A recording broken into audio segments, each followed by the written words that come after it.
मत एक बात पूछूं आपसे। हाँ पूछो। यार ऐसा क्यों है कि लोग जो हैं बीच रास्ते में छोड़कर चले जाते हैं?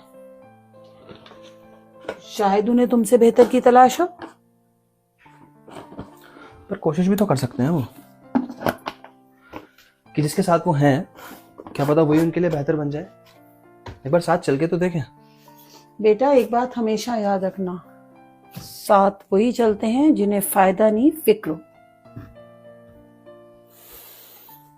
शैली, हम्म तुझसे भी तो लोग पूछते होंगे कि तुम दोनों अब साथ क्यों नहीं हो, कभी कभी।